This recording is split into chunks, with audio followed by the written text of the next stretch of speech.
Hello, my name is Priscilla Abigail Monte, and this is Jeffrey, my partner. And our student IDs are 4189452 and 4189456. And this is our video demonstration for question 4.2, which is proactive threat hunting. So we did everything with Kali. As you can see right here, everything is documented.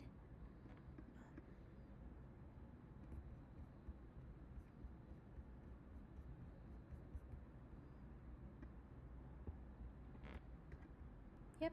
First, I verified that both tools were installed and working, and here you can see that Suricata version 805 and GQ version 181 is confirmed from the terminal, and both are required for parsing the eve.json log.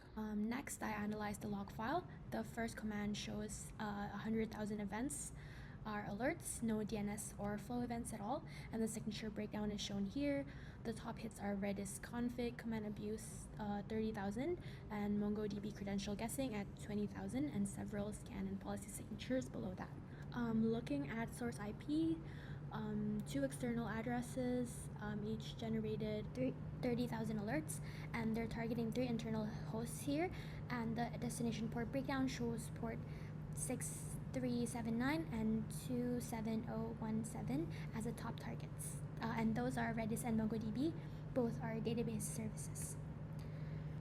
And running the database port filter confirmed that MongoDB 27017 traffic from the IP from before, starting at 1620 on the 12th of May, firing every 6 seconds. And based on all this, my hypothesis is that 2 external attackers are running coordinated multi-stage database attack, and they do this by doing the scanning first and then brute forcing MongoDB credentials, and then after that they actively exploited Redis. And then moving forward, we perform the detailed investigation and also the validation steps based on our hypothesis. And then the first step would be the filtering traditional database ports like MySQL and also the PostgreSQL, but it returned an empty array. The attacks are exclusively on NoSQL services here. And then the second step we analyze is the severity.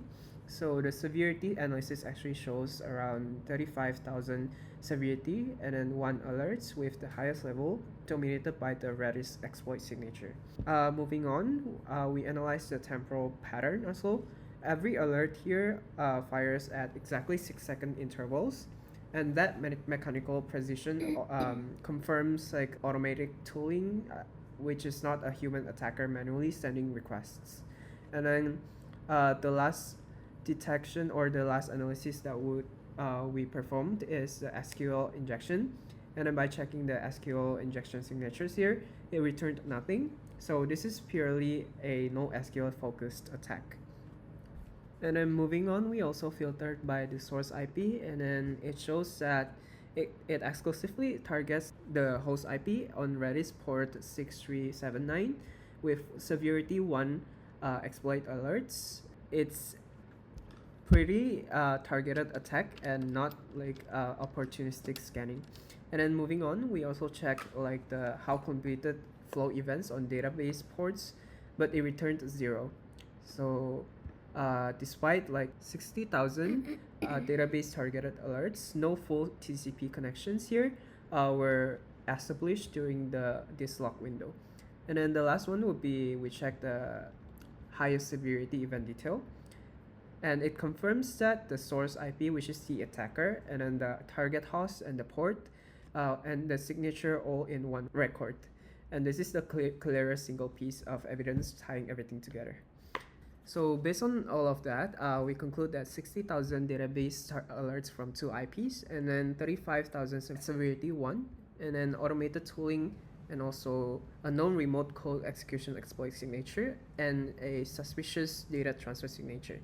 And we recommend that escalating this issue as a priority high, and then isolating the 3 affected internal hosts, and also enforcing the authentication on Redis and MongoDB, rotating all credentials, and conducting a full forensic review. So that's all for our demonstration for question 4.2. Thank you.